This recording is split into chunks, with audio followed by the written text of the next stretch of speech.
நீங்கள் சென்று கொண்டிருக்கும் பாதை சரியானதா?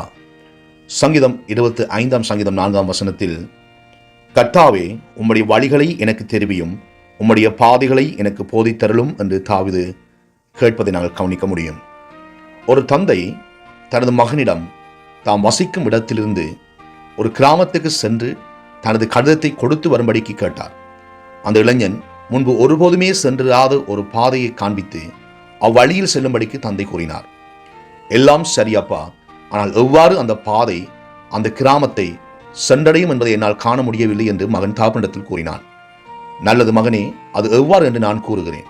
நீ அந்த பாதையில் இருக்கும் அந்த ஒரு பெரிய மரத்தை காண்கிறாயா என்று தகப்பன் கேட்டார். ஆம், நான் தூரத்தில் அந்த மரத்தை காண்கிறேன் என்றான். நல்லது, நீ அந்த பெரிய மரத்தண்டைக்கு செல்லும் போது கொஞ்ச தூரத்தில் நான் கூறும் பாதையை நீ காண்பாய். அப்பாதையில் செல்லும் போது நீ இன்னும் ஒரு பெரிய மரத்தை காண்பாய். நீ அந்த மரத்தை அடையும் போது நீ அந்த கிராமத்தின் அருகில் சென்றிருப்பாய் என்று தகப்பன் கூறினார். இவ்விதமான வழியிலேயே தேவன் தம்முடைய பாதையை நம் ஒவ்வொருவருக்கும் வெளிப்படுத்துகிறார் என்று நான் விசுவாசிக்கின்றேன். ஒரு தடவையில் ஒரு மரம், அதை அடையும் போது அடுத்த மரம். சில வேளைகளில் நாம் தேவன் காண்பிக்கும் பாதையின் ஆரம்பத்துக்கே வராமல் அப்பாதையின் முடிவை காண தேடுகிறோம். நாம் தேவன் காட்டும் பாதையின் முடிவை காண வேண்டுமானால் நாம் முதலில் அவர் காண்பிக்கும் முதலாவது மரத்தடிக்கு செல்ல வேண்டும். சில வேளைகளில் தேவன் காண்பிக்கும் வழி நமக்கு பயத்தை ஏற்படுத்துகிறதாக இருக்கலாம். ஏனெனில் நாம் முன்பு ஒருபோதும் அப்பாதையில் பயணிக்காமல் இருந்ததால் ஆகும். ஆகவேதான் உம்முடைய வழிகளை எனக்கு தெரிவியும், உம்முடைய பாதைகளை எனக்கு போதித்தருளும் என்று தாவீது கேட்டார். தேவன் காண்பிக்கும் வழியில் நாம் பயமில்லாமல் செல்ல முடியும். ஏனென்றால் அவர் ஏற்கனவே அந்த பாதையை அறிந்திருக்கிறார்.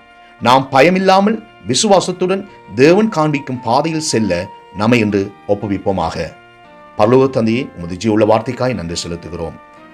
ஆமாண்டவரே, தாவீது கேட்டது போல உம்முடைய வழிகளை எனக்கு தெரிவியும், உம்முடைய பாதைகளை எனக்கு போதித்தருளும்.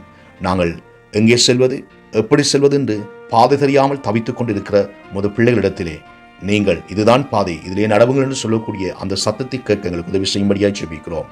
நிச்சயமாகவே நீ நடத்துகிற பாதை அது சரியானதாகவும் அது ஆசீர்வாதம் உள்ளதாகவும் இருக்கும் என்பதிலே எந்த சந்தேகமும் கிடையாது. ஆவியானவரே, இந்த நாளிலும் கூட நீர் காண்பிக்கிற பாதையிலே நாங்கள் செல்லக்கூடிய இதிலே எங்களுக்கு நீர் உதவி செய்யும்படியாய் கேட்கின்றோம். கனமையாக உமக்கே செலுத்துகிறேன். இயேசு கிறிஸ்து நாமத்தில் ஜெபம் கேட்கிறேன் என் ஜீவன நல்ல பிதாவே. ஆமேன்.